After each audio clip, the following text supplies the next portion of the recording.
Quiero que se fije bien en esta imagen. Guárdela en la memoria porque volveremos sobre ella. Se trata, en efecto, de un carro al galope encontrado en la zona de Tamashgert, al sur de Argelia.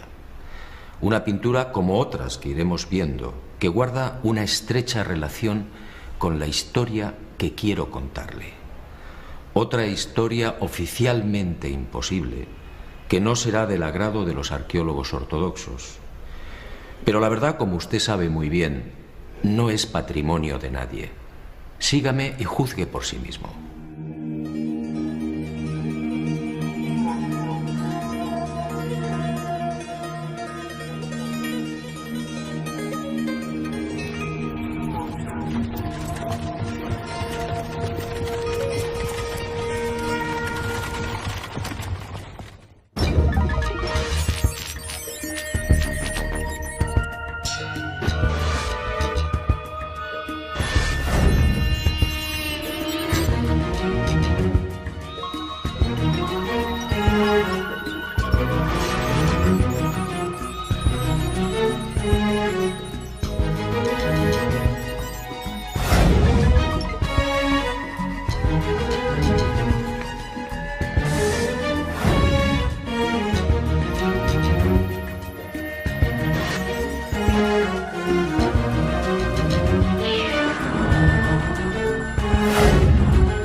Keops, Kefren, Micerinos, el símbolo de Egipto, la última de las 7 maravillas del mundo antiguo, y sobresaliendo como una reina Keops, la Gran Pirámide. Una construcción incomprensible, un desafío a la razón, una obra que provoca vértigo. ¿Quién la levantó y sobre todo cómo? Keops reúne 3 millones de bloques de piedra caliza y granítica. Bloques que oscilan entre 2 y 40 toneladas de peso. Bloques tallados con tal precisión que no permiten el paso de una hoja de papel. Un monumento cuyo revestimiento original, hoy casi desaparecido, estaba formado por losas de caliza pulida de hasta 16 toneladas. Y a su lado, otro coloso, Kefren, casi 1.700.000 metros cúbicos de piedra. Bloques idénticos a los de Keops, con un revestimiento original de caliza pulida y granito rojo de Asuán. En su base cabrían 7 campos de fútbol. Por último, Micerinos, la más modesta pero igualmente soberbia y desconcertante. Su altura equivale a un edificio de 20 plantas. Hoy la tecnología tendría graves dificultades para alzar y depositar esos bloques de piedra.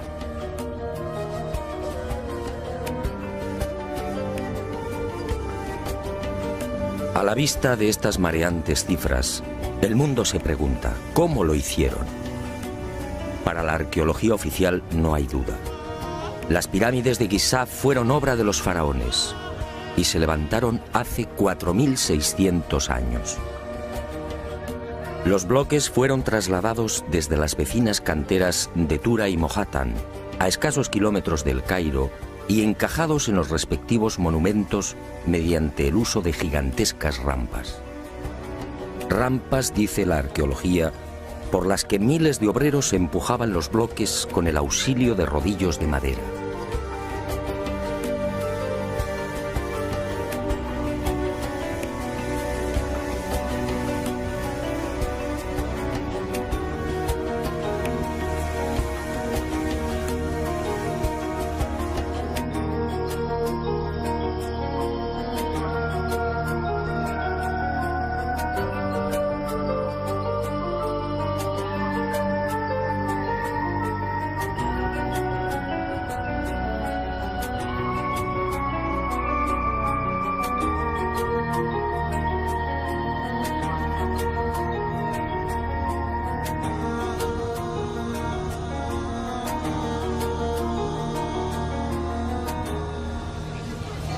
Pero la célebre teoría de las rampas, divulgada en el siglo XX por el arqueólogo alemán Ludwig Borchardt, no termina de convencer a cuantos hemos tenido el privilegio de pisar la meseta de Giza y contemplar estos 3 millones de bloques.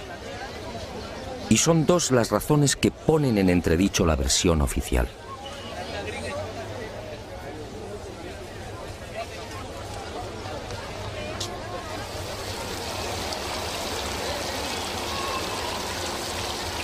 Según los arqueólogos, la Gran Pirámide fue construida por Keops, el faraón que reinó entre los años 2590 y 2567 a.C.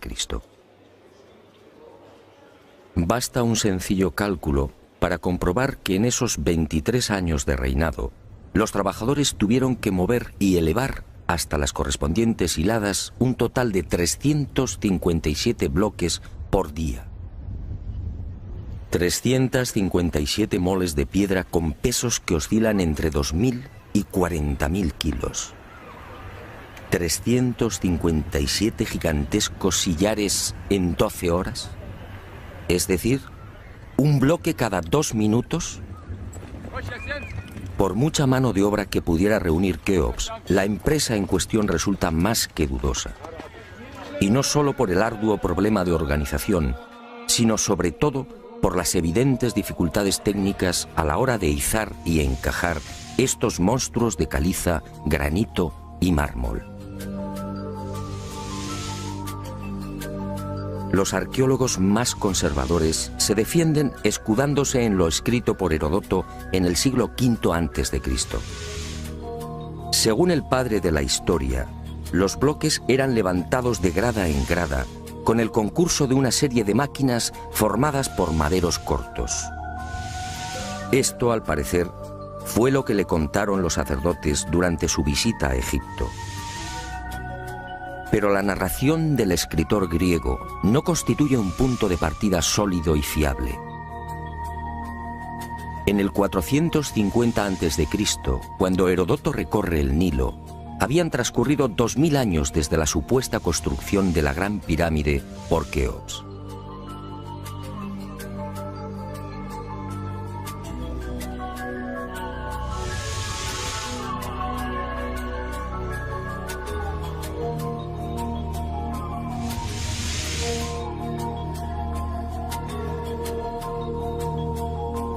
Heródoto no menciona las rampas, ni se atreve tampoco con el espinoso problema de los 357 bloques por día. Heródoto cuenta lo que le contaron. ¿Es esto una prueba científica para determinar cómo y cuándo se levantó la Gran Pirámide?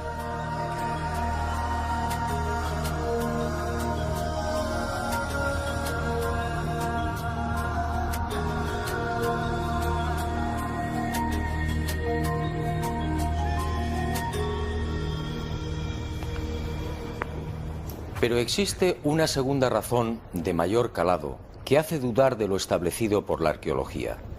Hace 4.600 años, cuando los arqueólogos fijan la construcción de la Gran Pirámide, el Valle del Nilo justamente despertaba al periodo neolítico.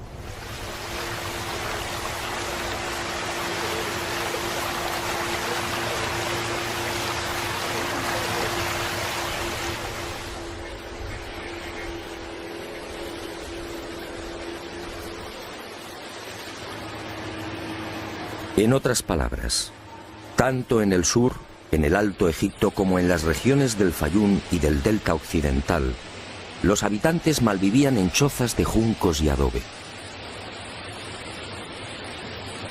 Se hallaban todavía en la Edad de Piedra, con un precario desarrollo agrícola y un incipiente pastoreo. Sus herramientas eran groseras, basadas principalmente en la industria lítica. Sería 3 siglos después, hacia el 2300 a.C., cuando estos pueblos entrarían en la Edad del Bronce.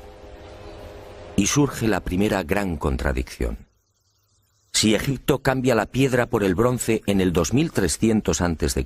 aproximadamente, ¿cómo pudieron levantar la Gran Pirámide 300 años antes? ¿Con qué herramientas? ¿Con qué clase de conocimientos? ¿Cómo explicar semejante salto cualitativo?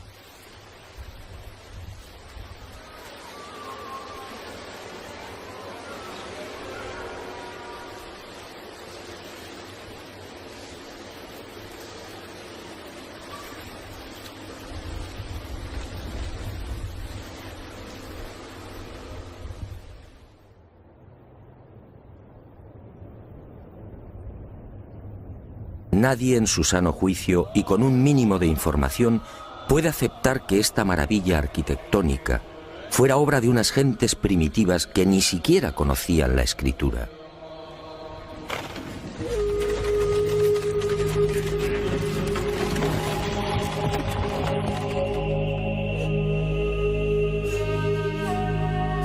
El testimonio de Heródoto, en efecto, deja mucho que desear. Hoy cualquier arquitecto o ingeniero comprende de inmediato las graves dificultades técnicas que debieron superar los constructores de la Gran Pirámide. Las cámaras, galerías y los mal llamados conductos de ventilación exigen unos profundos conocimientos matemáticos y arquitectónicos.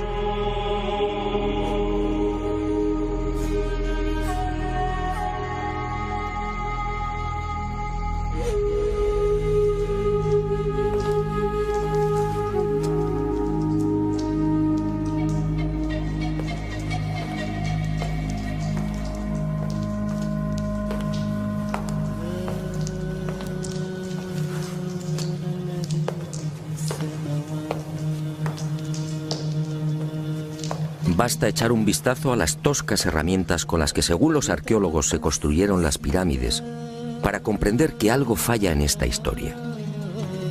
Unas herramientas, además, que no existían hace 4.600 años. Es que estos mazos, niveles, bolas de dolerita, escuadras, trineos de madera y regletas sirvieron para establecer las asombrosas proporciones de la Gran Pirámide. ¿Cómo explicar, por ejemplo, que la desviación de la orientación norte-sur de sus caras no supere los 3 minutos 20 segundos hacia el oeste?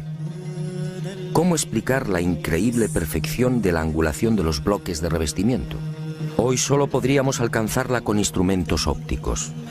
¿Cómo entender que hace 4.600 años aquellos pueblos neolíticos dispusieran ya de una medida tan perfecta como el codo? Como es sabido, Solo en la era espacial se ha podido comprobar que el metro estaba mal medido. Su longitud en realidad es algo más de lo que siempre habíamos creído.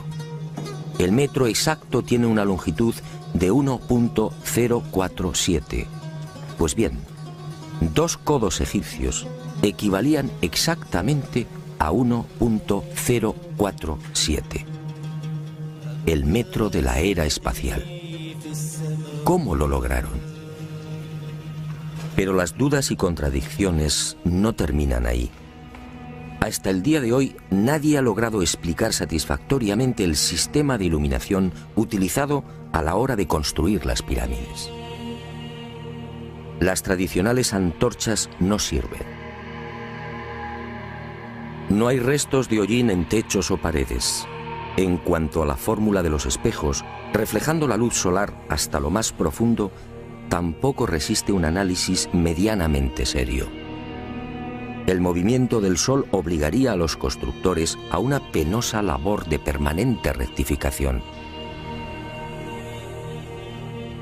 Esa luz sería útil como mucho para las salas y galerías más próximas a la entrada.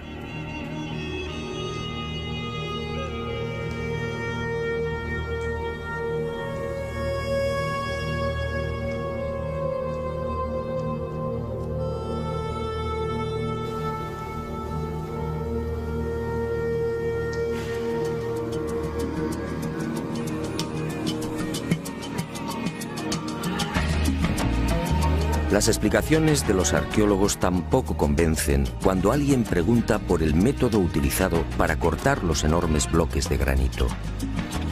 ¿Herramientas de cobre? Eso sería como intentar cortar una mesa de mármol con unas tijeras.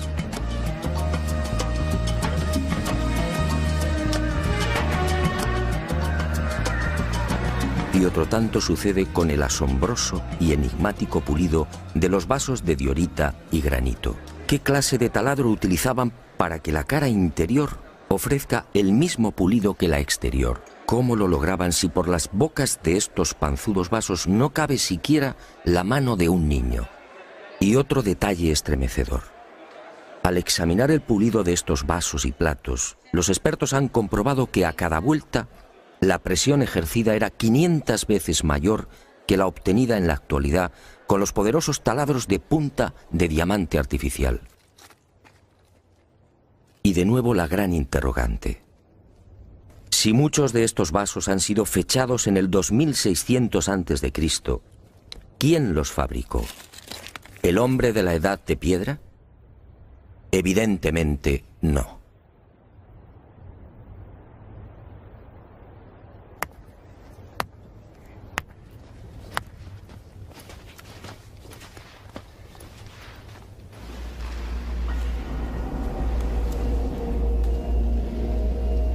¿Y quién fue capaz de un pulido como el que presenta el supuesto sarcófago de la pirámide de Keops?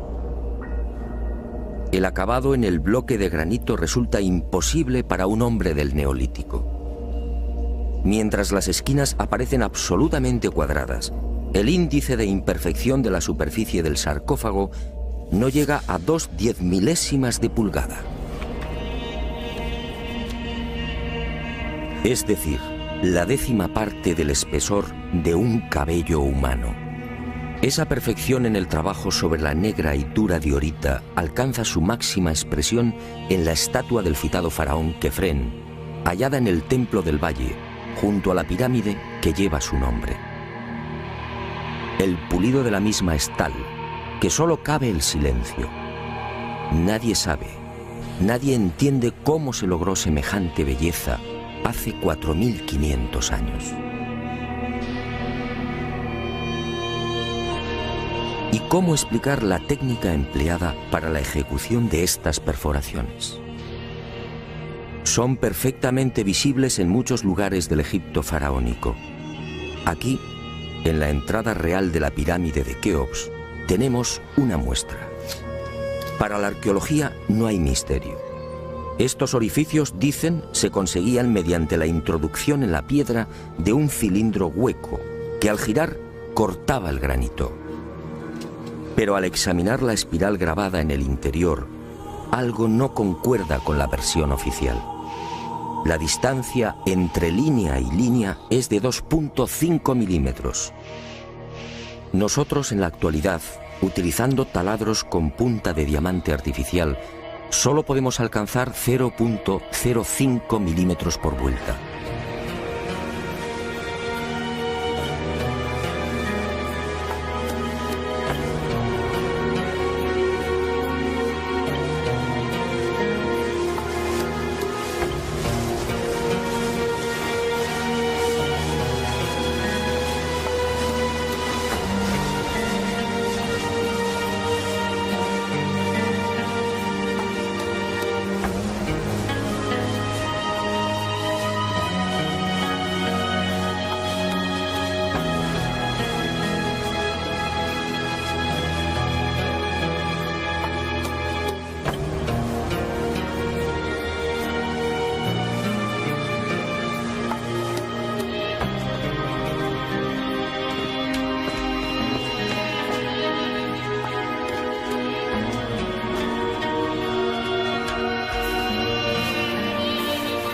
Cómo desarrollaban aquellos primitivos egipcios semejante presión y fuerza con un simple cilindro hueco.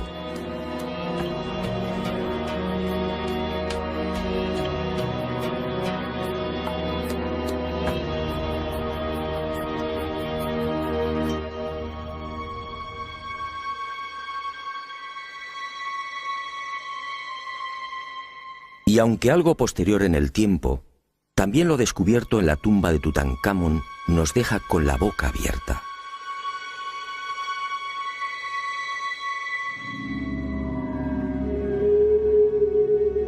Cuchillos inoxidables, sandalias y manoplas de oro, una cama ergonómica, una cama con la parte de los pies más elevada, favoreciendo así la circulación sanguínea. ¿Cómo es posible hace 3.333 años? ¿De quién lo aprendieron?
Hoy, francamente, son muy pocos los que creen en la versión oficial. Hace 4.600 años, los pueblos que habitaban esta región no estaban en condiciones de imaginar siquiera este portento arquitectónico. Pero entonces, ¿quién levantó las pirámides?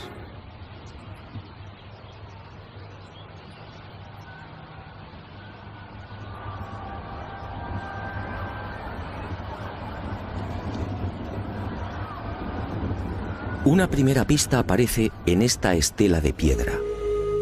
Una estela depositada en la sala 42 del Museo del Cairo y que muy pocos turistas se detienen a contemplar. La arqueología la denomina la estela del inventario. Se trata casi con seguridad de una copia de otro texto mucho más antiguo. En ella se lee un párrafo demoledor que deja sin argumentos a los arqueólogos. Dice así: el faraón Keops fundó la casa de Isis, señora de la pirámide, detrás de la casa de la Esfinge. ¿Señora de la pirámide? ¿Quiere esto decir que la Gran Pirámide ya existía cuando Keops llegó al poder?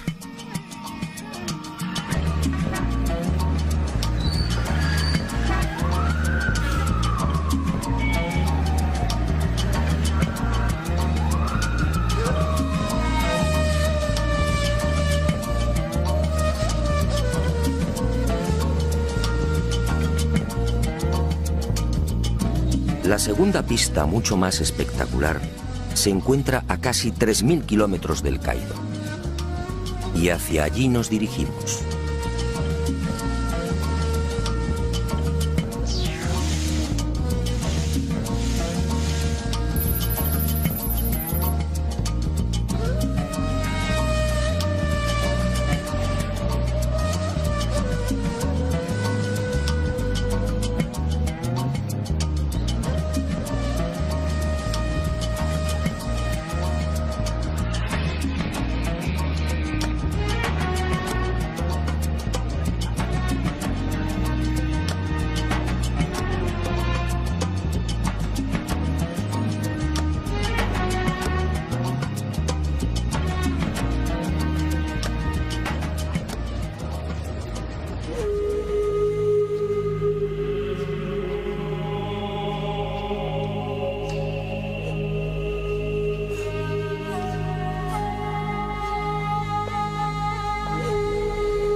Este papiro, o lo que queda de él, recibe el nombre de Canon de Turín. Fue descubierto en 1822 por el viajero italiano Bernardino Drobetti en la antigua ciudad egipcia de Tebas. El propio Champollion lo tradujo, concediéndole una singular importancia. Pero la arqueología ha preferido ignorarlo. Y no es de extrañar a la vista de su contenido. Esta escritura hierática procede de la época del no menos célebre Ramsés II, entre los años 1290 y 1224 a.C. Para algunos, el faraón que persiguió a Moisés. En total, 160 fragmentos correspondientes a 11 hojas escritas hace 3200 años y en las que se lee una extraña lista de reyes. Una lista de reyes egipcios imposible para la ciencia. Imposible, sí, porque de aceptar lo manifestado en este documento arqueológico, la cronología faraónica se vendría abajo. ¿Y qué dice este papiro de 1,70 metros de longitud? Sencillamente que en un lejano pasado, Egipto fue gobernado por unos seres mitad hombres, mitad dioses, que recibían el nombre de Sensu-Hor, los compañeros de Horus. La lista de estos misteriosos reyes sitúa el primer gobierno en el Valle del Nilo, no durante el faraón Menes hace 5000 años como afirma la arqueología, sino mucho más atrás en el tiempo, concretamente hace 11.000 años. Esta desconcertante y revolucionaria lista de reyes aparece ratificada en buena medida por otra historia igualmente despreciada por los arqueólogos. Me refiero a lo escrito por Manetón en el 240 a.C. Este sumo sacerdote recibió el encargo del faraón Ptolomeo II Filadelfo de escribir la historia de Egipto desde sus comienzos. Manetón tuvo acceso a la documentación depositada en el templo de On, en Heliópolis, y cumplió el trabajo. En los escasos fragmentos que se conservan de su obra, en especial en los recopilados por Eusebio, puede leerse algo insólito que, como decía, coincide en lo básico con lo relatado en el Canon de Turín. Según Manetón, antes de Menes, el primer faraón de la primera dinastía, Egipto fue gobernado por unos semidioses y también durante miles de años. El sumo sacerdote greco-egipcio no habla de los Sensu-Hor, pero la casualidad es más que sospechosa. ¿Quiénes eran los Sensu-Hor?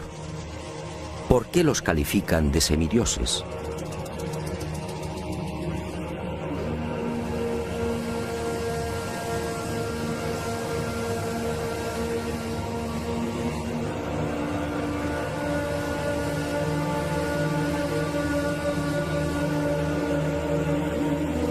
Para los arqueólogos más conservadores, los Sensu-Hor y la información suministrada por Manetón son pura fantasía. Y aparentemente tienen razón.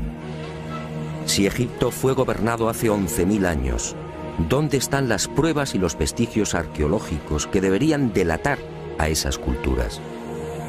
¿O están ahí? ¿No será que la arqueología no los quiere ver?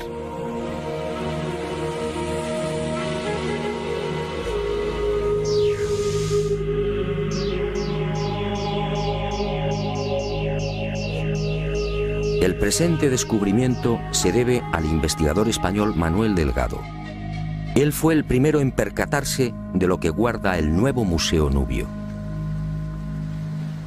Todo un hallazgo que ofrecemos en primicia y que una vez más nos hace dudar de la cronología oficial. Este huevo de avestruz fue descubierto en la tumba 96 del cementerio 102 en Nubia por el arqueólogo inglés Cecil Malaby Firth. El hallazgo tuvo lugar en 1907, pero dada su naturaleza, fue silenciado. Alguien dibujó sobre él y lo depositó junto al cadáver. Evidentemente se trataba de un objeto muy querido por el difunto. En una de las superficies pueden apreciarse los dibujos de un avestruz y algunas plantas. En la opuesta, oh sorpresa, otra escena imposible: el curso del río Nilo y las siluetas de unas construcciones muy familiares: las 3 pirámides de la meseta de Giza. El hallazgo de este huevo de avestruz no tendría mayor importancia, de no ser por un pequeño gran detalle. Según los investigadores, los restos humanos de la citada tumba 96 se remontan a la cultura Nagada I, es decir, alrededor de 7000 años. 7000 años. Algo en efecto no cuadra. Si la arqueología afirma que las pirámides de Giza fueron levantadas hace 4600 años, ¿cómo es que aparecen dibujadas en una sepultura de hace 7000? Pero las pruebas que apuntan a un pasado mucho más remoto de lo que pretende la egiptología no terminan ahí. En 1991 volvió a encenderse la polémica. Esta vez el protagonista fue Abu el-Hol, el padre del terror, nombre dado por los naturales de la región a la mítica esfinge.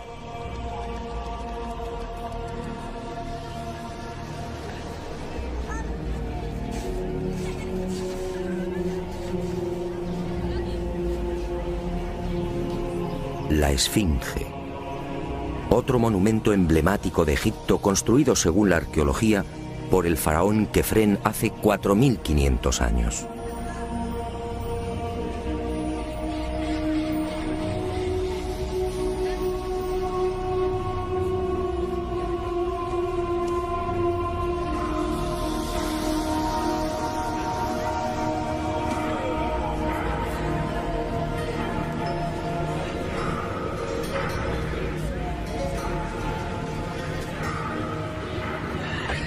Lo que hoy podemos contemplar tiene escasa relación con la estampa original. En el pasado se hallaba totalmente pintada. El cuerpo de león en rojo y el tocado de la cabeza en azul, con rayas horizontales en amarillo. Portaba una barba postiza y por delante de esa barba aparecía una estatua a tamaño natural. Durante la invasión de los mamelucos, la esfinge fue cañoneada y la nariz destrozada. ¿4500 años? ¿Por qué la arqueología sitúa la construcción de la esfinge en esa época? En primer lugar, por el parecido del rostro con algunas de las estatuas de Kefren. Y además por el hecho de hallarse muy próxima al templo funerario de dicho faraón. Aunque parezca increíble, eso es todo.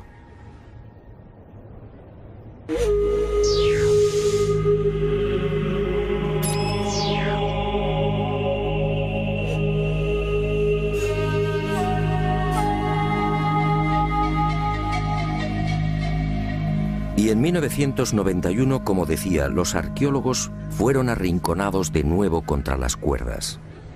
Un equipo de la Universidad de Boston, dirigido por el geólogo Robert Scott, dio a conocer un estudio que retrasaba la construcción de la esfinge en varios miles de años. Mediante la utilización de ondas sonoras y micrófonos especiales, Los geólogos norteamericanos exploraron las rocas que forman parte de la Esfinge. El resultado fue asombroso. La zona delantera del monumento y parte de las paredes del foso que la rodea presentan una erosión de 2 metros de profundidad, provocada por las lluvias. En la época de Kefren, supuesto constructor de la Esfinge, esta región era un desierto. La única explicación a esa erosión acuática hay que buscarla en un clima especialmente húmedo, entre el 5000 y el 7000 a.C.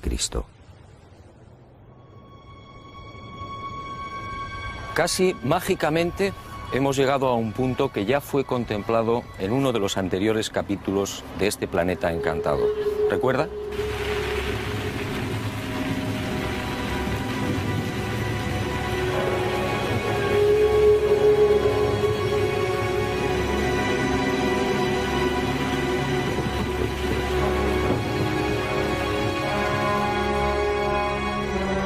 Al hablar del Gran Jardín, pudimos comprobar cómo todo el norte de África, hace unos 12.000 años aproximadamente, se vio sometido a un dramático cambio climático.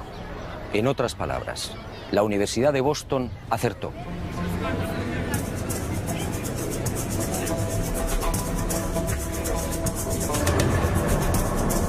Fue a partir de esa época, hace ahora unos 8.000 años, cuando los monzones perdieron fuerza y el Sáhara entró en un lento pero progresivo proceso de desertización. Y fue justamente hace 4.500 años, cuando la arqueología fija el momento de la construcción de la Esfinge, cuando estas tierras fueron definitivamente abandonadas por las lluvias. Kefren, por tanto, no pudo levantar la Esfinge. Como mucho, quizá la restauró. El padre del terror estaba aquí desde mucho antes. La huella de las torrenciales lluvias registradas en el llamado Gran Húmedo Holocénico es incuestionable. Y algo similar vino a suceder con el investigador Robert Bauval. 20 años antes, este ingeniero egipcio se atrevió a difundir una hipótesis que conmocionó a los seguidores y amantes del Egipto faraónico.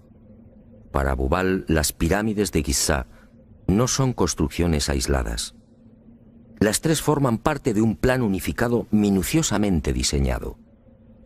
Y para irritación de los arqueólogos más conservadores, formuló una teoría que volvía a poner en tela de juicio la ya desacreditada cronología oficial.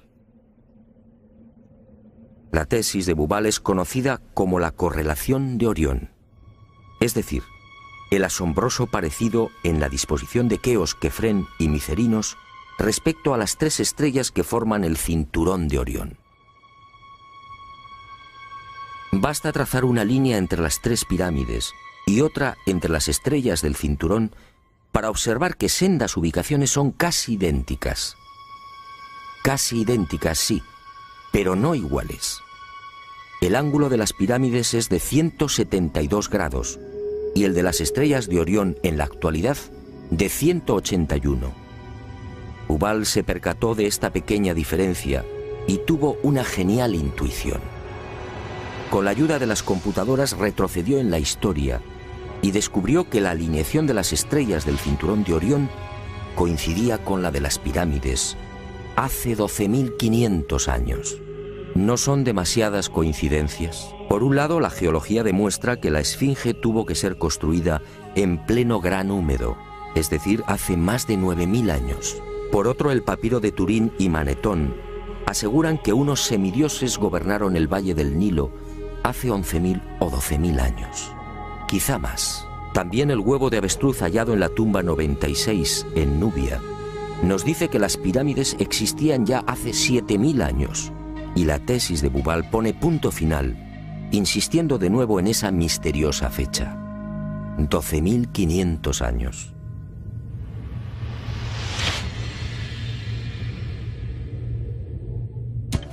Si 3 indicios constituyen una prueba, ¿qué podemos pensar cuando al menos se contabilizan 5? 5 indicios, sí, de momento.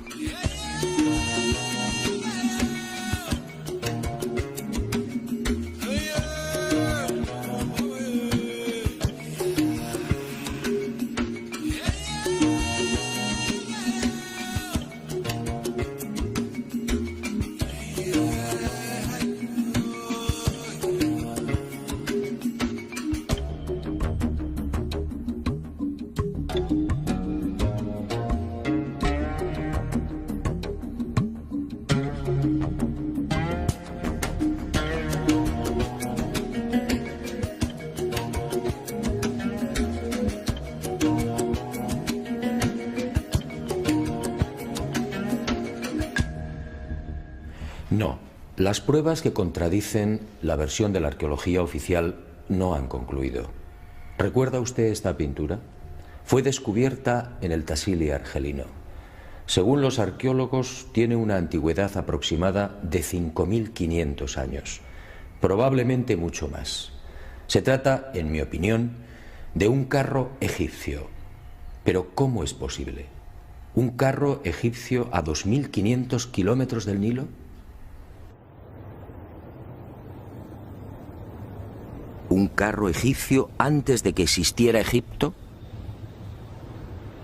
Si la arqueología dice que el primer faraón de la primera dinastía empezó a reinar 4.920 años antes del presente, ¿cómo explicamos esta pintura, datada mucho antes?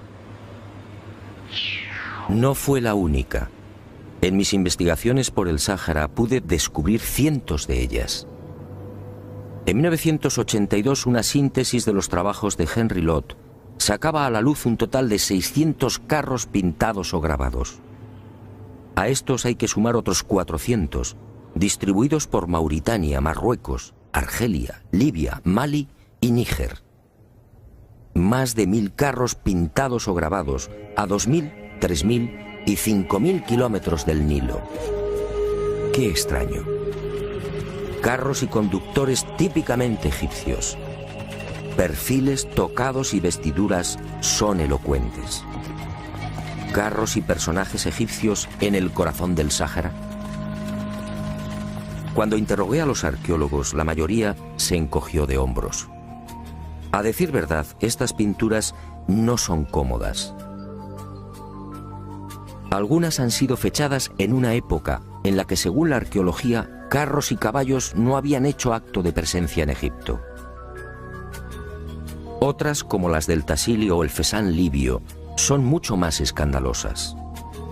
Los análisis de las sustancias orgánicas contenidas en los pigmentos han sido desconcertantes. 6.000, 8.000 y hasta 9.000 años de antigüedad. ¿Carros y conductores egipcios hace 9.000 años? Y casi sin querer, a la vista de estos documentos pictóricos, la memoria vuelve a poner en pie los hallazgos de la Universidad de Boston, el papiro de Turín, la historia narrada por Manetón, las pirámides pintadas en el huevo de avestruz o el descubrimiento de Bubal. Naturalmente, para la arqueología, estas pinturas y grabados no tienen sentido. El caballo y los carros, dicen, entraron en Egipto hacia el 1700 a.C. y lo hicieron con la invasión de los Hicsos, un pueblo procedente de la Alta Siria que gobernó la mitad oriental del delta. Nuevo y grave error de la arqueología. El caballo y los carros, como demuestran estas pinturas y grabados, ya existían en el Sáhara mucho antes de la XIII dinastía. Otra cuestión es que no quieran reconocerlo. Y es comprensible. Si los egipcios y su cultura proceden del Sáhara, ¿en qué queda la supuesta hegemonía del Egipto faraónico?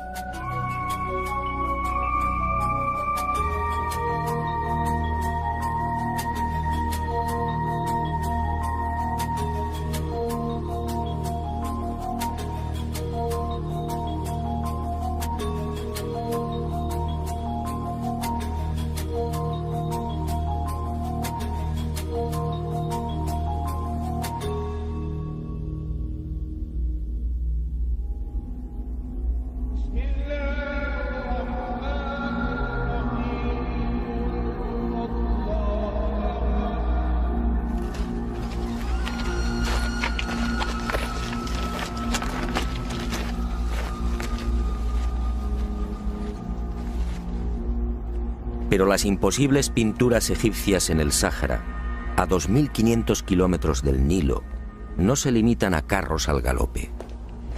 Otras, para desconcierto e irritación de la arqueología, presentan escenas muy diferentes. Ofrendas. Personajes adornados con el ureus, la serpiente sagrada sobre las cabezas. Barcas igualmente egipcias. Vestimentas similares a las que lucen faraones y sacerdotes.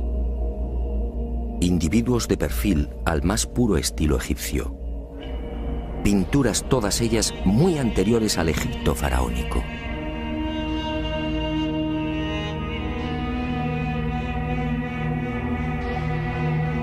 ¿Barcas egipcias en pleno desierto? Si estas pinturas, como aseguran los confusos y confundidos arqueólogos, fueran tan solo el testimonio de la influencia de la 18 dinastía en esta remota parte del Sáhara, ¿cuál sería el sentido de las mismas? En esa época, durante la 18 dinastía, hace 3.500 años, esta zona era un desierto idéntico al que ahora vemos. ¿Barcas en un infierno de piedra y arena? ¿Y por qué ignoran la datación? Si estas pinturas se remontan a 9.000 años, entonces las barcas sí están justificadas. En esa época, como se recordará, el Sáhara era un jardín, con ríos tan anchos y caudalosos como el actual Amazonas. Pero las extrañas coincidencias van más allá. En esta tumba, a lo largo de más de 120 metros, hace 3.100 años, Ramsés III mandó pintar lo que se conoce como el Libro de las Puertas, una especie de cartografía del más allá, una síntesis de la religión del inframundo, la religión del río infernal, la religión que partió del Sáhara y que posteriormente, con las migraciones, apareció entre los guanches, los íberos y los etruscos. ¿Casualidad? ¿Y qué decir de los cientos de representaciones de la vaca sagrada Hathor, del buey Apis o del carnero Amón, todos egipcios con el disco solar entre los cuernos? ¿Cómo explicar que estas mismas imágenes podamos encontrarlas en las pinturas y grabados rupestres de Marruecos, Libia o Argelia? Grabados y pinturas, no lo olvidemos, de 9.000, 10.000 y 12.000 años de antigüedad, es decir, muy anteriores a los bóvidos egipcios. Para el que lo quiera ver, está muy claro. El dios Sol o Amón-Ra de los egipcios, el Achamón de los guanches o el Baal-Jamón de los fenicios tienen un origen común: el profundo y olvidado Sáhara.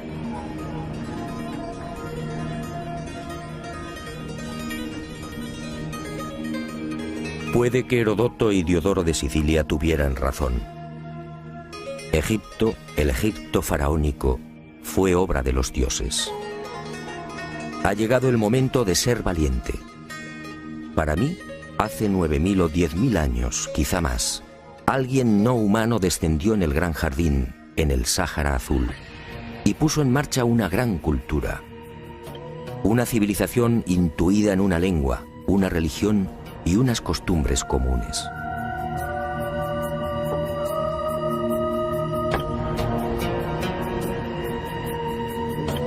Esos seres, esos dioses de cabezas redondas pintados en Tassili, podían proceder de Orión.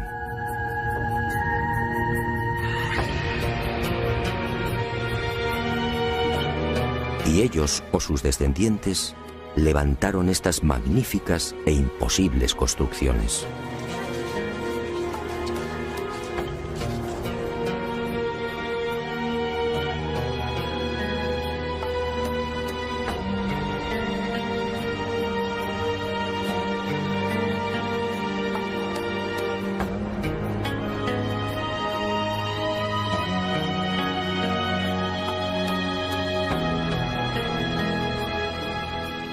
¿Cree usted que se trata de un sueño?